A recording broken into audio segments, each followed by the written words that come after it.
오늘은 이런 상황으로 이야기를 시작해 볼까 해요. 여성생활 해법사전 How to Live. 추석에 초등학교 1학년 아이가 친척들에게 여기저기서 용돈을 받았는데 모으다 보니까 어느새 20만 원이 되었어요. 이전에는 엄마 이거 맡겨줘 하면서 아무 말 없이 그냥 내밀던 아이였는데 이번에는 말이 달라집니다. 나도 사고 싶은 거 있는데 이 돈 내가 쓸 수 없는 거야? 이 순간 부모는 굉장히 당황스럽죠? 이걸 다 주자니 너무 많고, 안 주자니 아이가 서운해하고, 어느 선에서 선을 그어야 하지? 이런 고민 거의 모든 가정이 한 번쯤은 하게 됩니다. 돈은 먼저 가르쳐야 할 거는요, 첫 번째, 의미입니다. 우리가 먼저 정리해야 할 것은 이 돈은 누구의 돈인가 하는 거죠. 명절이나 생일에 받은 돈은 단순한 소유의 개념이 아니라 사랑과 축하의 마음이 담긴 선물이에요. 그래서 아이에게 이렇게 설명해 보세요. 이 돈은 네가 사랑받는 마음으로 받은 거야. 그러니까 이걸 어떻게 쓰는지가 그 마음을 소중히 여기는 방법이 되는 거지. 이 한 문장이 돈의 주인이 아이인지 부모인지 애매한 상황을 공동관리의 형태로 바꿔줍니다. 즉, 부모는 관리자가 아닌 코치가 되는 거예요. 엄마가 다 맡을게. 이게 아니라 우리 같이 이 돈을 잘 쓰는 방법을 정해보자. 이 말 한마디면 아이는 훨씬 주체적으로 참여합니다.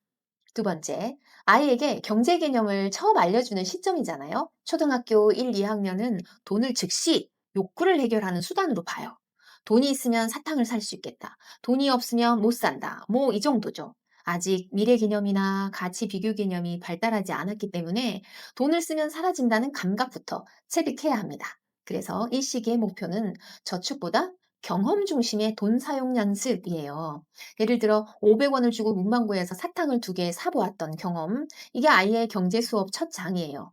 그 다음 단계 3학년쯤이 되면 비교와 선택이라는 개념이 생기죠. 1,000원은 500원의 2배. 이건 싸지만 금방 망가질 것 같고, 초건 비싸지만 오래 쓸 수 있겠다. 이때부터 돈을 통해 판단력을 배우는 시기가 됩니다. 세 번째, 돈을 나누어 보는 경험이에요. 3분할 원칙. 부모님께 꼭 권하고 싶은 원칙이 있어요. 바로 쓰기, 모으기, 나누기의 3분할 원칙이에요. 20만 원을 받았다면 20%인 4만 원은 직접 써보는 용돈, 그리고 70%인 14만 원은 모으기, 그리고 10%인 2만 원은 나누기, 이렇게 나누는 겁니다. 이 방법은 아이의 욕구를 무조건 누르지 않으면서도 자기 통제력을 키우는 좋은 연습이에요. 이번에는 네가 4만 원을 직접 써볼래? 근데 다 한 번에 쓰지 말고 이번 주에는 2만 원만 쓰고 다음 주에 또 써보자. 이렇게 조율해 주는 게 중요합니다. 저는 어떤 가정에서 이 장면을 본 적이 있어요.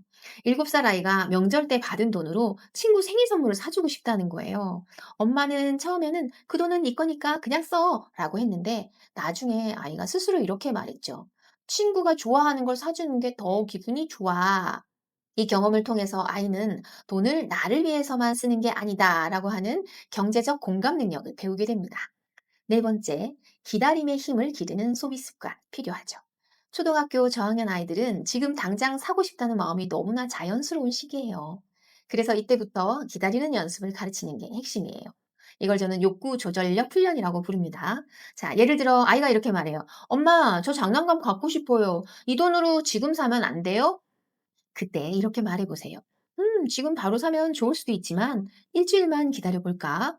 일주일 뒤에도 똑같이 갖고 싶다면 그때 확실하지. 사자. 이 짧은 기다림은요, 생각보다 강력한 학습이 됩니다. 많은 연구에서 기다림을 배운 아이가 나중에 자기조절력, 공부 습관, 소비 습관까지 더 안정적으로 형성한다는 결과가 있어요.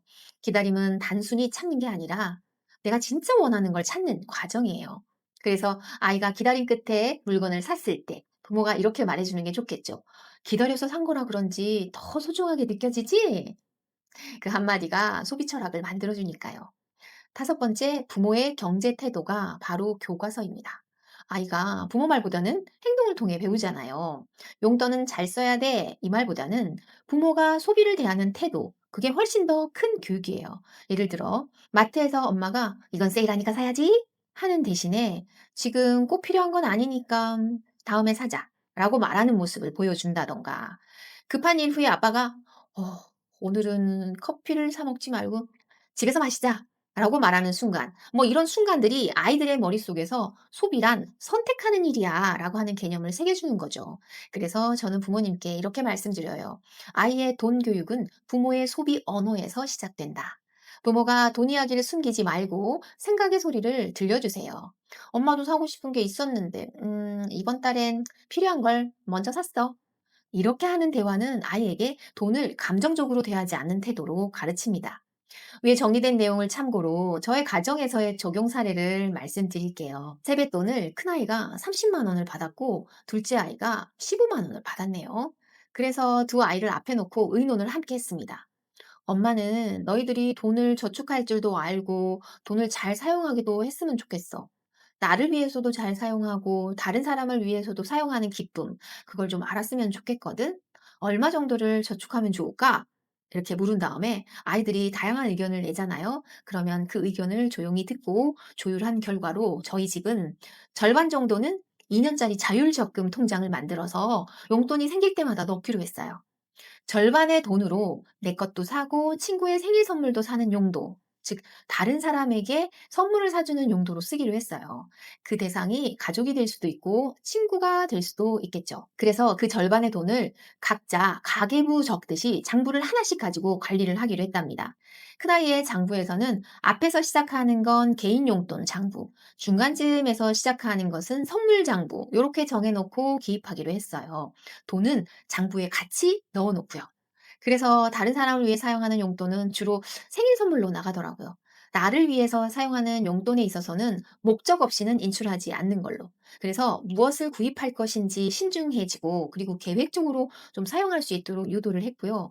잔액이 얼마가 남아 있는지 엄마와 함께 장부를 기입할 때마다 확인할 수 있으니까 나름 계획하에 사용을 하고 또 사용처는 함께 공유하기로 했거든요. 그래서 쓸데없이 돈을 들고 다니는 일은 없었습니다.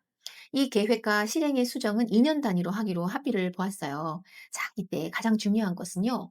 아이가 어떠한 지출을 하든 존중하는 태도를 유지시키는 것.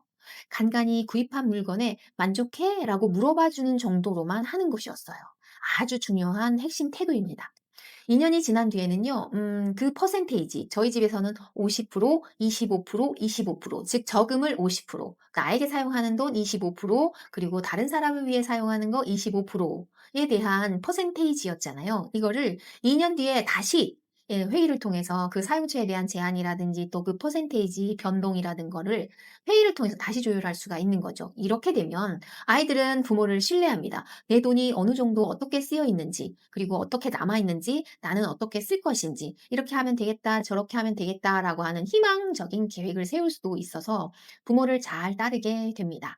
중학생이 되고 나서는 적금이나 예금으로 들었던 돈들의 사용처에 관해서 아주 진중한 회의가 오고 갈 수 있더라고요. 뭐 진로 준비든 뭐 진학 준비든 사업 자금이 되든. 자, 마무리할게요. 돈은 마음을 담는 도구입니다. 오늘의 결론을 아주 간단히 정리한다면 명절 용돈은 사랑의 표현이기 때문에 부모와 아이가 함께 관리한다. 용돈은 쓰기, 모으기, 나누기로 나누어서 경험하게 한다. 즉시 만족보다는 기다림의 경험을 자주 만들어준다. 부모의 말보다 소비 태도와 그 언어가 최고의 교육이 되는 것이죠. 마지막으로 이 말을 남기고 싶어요. 돈을 잘 쓰는 아이는 결국 생각하며 선택할 줄 아는 아이입니다. 용돈 교육은요, 돈을 다루는 기술이 아니라 가치와 선택의 철학을 가르치는 일이에요. 아이의 손에 돈을 쥐어줄 때 같이 쥐어줘야 할 것은 바로 생각하는 힘입니다.